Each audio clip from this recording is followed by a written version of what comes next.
আসসালামু আলাইকুম। আজকে আমরা ঘুরতে যাচ্ছি, আমি, মামাতো ভাই আর সাথে আরেক ইন্ডিয়ান ভাই। আমরা তিনজনে মিলে ঘুরতে যাচ্ছি লুসাইল। লুসাইল খুব সুন্দর একটি জায়গা, কাতারের মধ্যে খুব সুন্দর পরিপাটি গোছানো এবং পরিকল্পিত একটা শহর। আমরা এখানে যাব হচ্ছে মেট্রো রেলের মাধ্যমে। তো এটা হচ্ছে আমাদের মেট্রো রেলের জায়গা। এখানে আমরা মেট্রো রেলে নেমেছি। আমাদের এখানে মেট্রো রেলগুলো সবসময় মাটির নিচের মধ্যেই থাকে। তো এটা হচ্ছে ওয়াকিং এক্সেলেটর, এটার মাধ্যমে আমরা যাব। যদিও আমাদেরকে প্রায় 3 তলা সমান পরিমাণ জায়গা নিচের দিকে নামতে হবে। এর পরবর্তীতে আমরা যেখানে যাব লুসাইল, সেখানে যাওয়ার আমরা গন্তব্য যে ট্রেন, সেই ট্রেন আমরা পাবো। তো এই জন্য অবশ্যই আমাদেরকে টিকিট কাটতে হয়েছে, কার্ড নিতে হয়েছে। কার্ড নিয়ে এরপর আমরা এখানে যাচ্ছি। তো এটা হচ্ছে কাতারের মেট্রো রেলের ঢোকার জায়গা। দেখতে পাচ্ছেন কতটা সুন্দর, কতটা পরিচ্ছন্ন এবং কতটা ডেকোরেটিভ একটা জায়গা। আমাদের দেশের মতো না যে যাচ্ছে তাই অবস্থায় আছে আর কি। তো যাই হোক, সেটা আমার দেশের বিষয়ে কথা বলে এখানে নাই দরকার হোক। তবে এখানে মেট্রো রেলের ভেতরে আপনি ভিতরে যখন যাবেন তখন খুবই সুন্দর, খুবই অপূর্ব লাগবে আপনার কাছে। আপনি এখানে চাইলে ছবি তুলতে পারেন, ভিডিও করতে পারেন, বসে থাকতে পারেন, কেউ আপনাকে কিচ্ছু বলার নেই। এই যে এখানে যে আপনি যে দেখতে পাচ্ছেন, এই ডান সাইডে বাম সাইডে দুই সাইডে বিভিন্ন ধরনের শপ আছে। এখান থেকে আপনি শপিং করতে পারবেন, রেস্ট করতে পারবেন। এরপরে এই যে সামনের দিকে আমরা যে দেখতে পাচ্ছি, একটু সময় অপেক্ষা করলে আপনার সামনের দিকে দেখতে পাবেন। এই যে সামনের দিকে দেখুন, এই যে এক্সেলেটরগুলো দেখতে পাচ্ছেন নিচে যাওয়ার। এখান থেকেও প্রায় আরও 3 থেকে 4 তলা পরিমাণ সমান জায়গা আমরা নিচে নামতে পারবো। এর পরবর্তীতেও এখানেও আরও বিভিন্ন জায়গায় যাওয়ার ট্রেন রয়েছে। যে যেখানে যাবেন, যার গন্তব্য যেখানে, উনি ঠিক সেই ট্রেনের মধ্যেই উঠবেন, সেখানেই উনি যাবেন। তো এই যে অরিডো, ডান পাশে এই অরিডো হচ্ছে কাতারিয়ান সিম কোম্পানি। এর পরবর্তীতে আসে হচ্ছে এখানে আল-খিবরা হচ্ছে একটা ড্রাইভিং ইনস্টিটিউটের। এখানে আমরা এখন অপেক্ষা করছি আমাদের মেট্রো রেলের জন্য। আমাদের রেল আসবে এই 10 সেকেন্ড, এর মধ্যেই চলে আসার কথা। অলরেডি চলে এসেছে মেট্রো রেল। এখন আমরা মেট্রো রেলের মধ্যে উঠবো। এখানে কোনো ধরনের কোনো ভিড় নেই, কোনো ধাক্কাধাক্কি নেই। সবাই যে যার যার মতো একদম পরিপাটি হয়ে আছেন, কোনো ধরনের কোনো ভেজাল নেই। মেট্রো রেলের ভিতরে প্রবেশ করেছি। এই যে দেখুন কি সুন্দর মেট্রো রেল, যেরকম পরিষ্কার ডেকোরেটিভ, এদিকের মানুষগুলো পরিষ্কার ডেকোরেটিভ। মেট্রো রেল শেষ করেছি। এখন এসেছি আমরা লুপ ট্রেনে। এটা হচ্ছে আমরা যে লুসেল যাচ্ছি, লুসেল যাওয়ার জন্য আমাকে একটা লুপ ট্রেন ব্যবহার করতে হবে। এই যে আমরা চলে এসেছি আমাদের লুসেলে।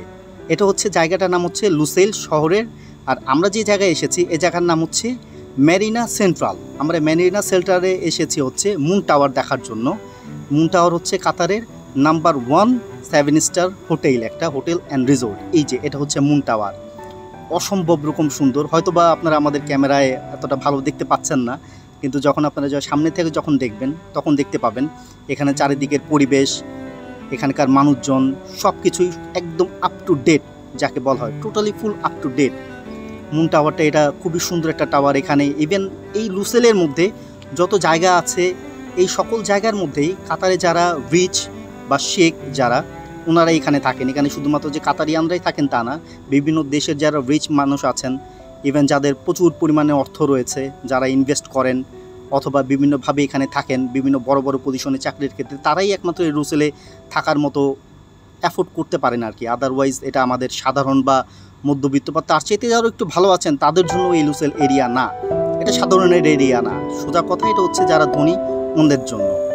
এই যে এখানে দুই পাশে খেজুর গাছ আছে, খেজুর গাছে খেজুর থাকে, কিন্তু কেউ কখনো একটা ঢিল মেরেও দেখে না, কেউ একটা নষ্টও করে না। এগুলো গভর্নমেন্টই সব কিছু টেক কেয়ার করেন এখানে। এই যে রাস্তায় ল্যাম্প পোস্ট থেকে শুরু করে সব কিছুই আছে, খুব সুন্দর জায়গাটা। আর এর আগে আপনারা যে বাম পাশে যে জায়গাটা দেখতে পেয়েছিলেন খালি, ওই জায়গাটার মধ্যে একটা মার্কেট হবে, খুব বিশাল একটা মার্কেট হবে। এটার কনস্ট্রাকশন শুরু হবে কিছুদিনের মধ্যে। এই যে এটা হচ্ছে আমাদের মুন টাওয়ার 7 স্টার হোটেল। যদি এই হোটেলে ভিতরে ঢোকার মতো এখন পর্যন্ত সামর্থ্য হয়নি, তবে ইনশাল্লাহ অদূর ভবিষ্যতে সামর্থ্য হওয়ার পরে অবশ্যই আপনাদেরকে ভিতরে গিয়ে দেখাবো আসলে এই 7 স্টার হোটেলের ভিতরে দেখতে কেমন। যদিও আমার কাছে বাইরের ডেকোরেশন থেকে শুরু করে বাইরের সার্ভিস সব কিছুই আমার কাছে আপ টু ডেট মনে হচ্ছে। অ্যাজ এ 7 স্টার যতটুকু থাকার প্রয়োজন ঠিক ততটুকুই আছে। ওয়াও, সুন্দর একটি দৃশ্য। মুন টাওয়ার, আবার মুন টাওয়ারের মাঝে মুনও আছে। জাস্ট মানে ইমেজিন আর কি, কতটা পরিমাণ আর্কিটেকচারাল ডিজাইন ব্রেইন মাথা থাকলে বা প্ল্যান থাকলে এইভাবে একটা ডিজাইন করা সম্ভব। যে মুন উঠবে নামবে যাই হোক তা দেখতে পাবো আমরা। এই যে এটা হচ্ছে 7 স্টার এই হোটেলের পাশে বাম দিকেই হচ্ছে এটা সি সাইড। এই সি সাইড এরিয়ার মধ্যে কাতারের শেখদের ইয়ার্ড থাকে, বোট থাকে, সি বাইক থাকে, অথবা এখান থেকে যে কেউ চাইলে ভাড়াও নিতে পারেন, এখান থেকে ভাড়াও দেওয়া হয়। তবে এখানে বেশিরভাগ যারা শেখরা আছেন ওনাদের ইয়ার্ড থাকে, ওনাদের বোট থাকে, এগুলোতে করে ওনারা ঘুরে বেড়ান, বা ওনাদের যারা পরিবারের সদস্য আছেন ছেলে মেয়ে বউ বাচ্চা সবাই ঘুরে বেড়ান। যদিও আমাকে অনেকেই প্রশ্ন করেছিলেন আমি কেন দিনে বের হই না, দিনে কেন ভিডিও করি না। আসলে ভাই এখানে দিনে প্রচণ্ড রকমের গরম থাকে, যেটা আসলে ভাষায় প্রকাশ করা সম্ভব না। এখন হচ্ছে সন্ধ্যা হয়ে গিয়েছে, রাত্রের সময়। এটা হচ্ছে ওই হোটেলের পাশে একটা ওয়াটার ডেকোরেশনের একটা জায়গা, খুবই সুন্দর। এটা দেখে ভাই ক্যামেরায় যতটুকু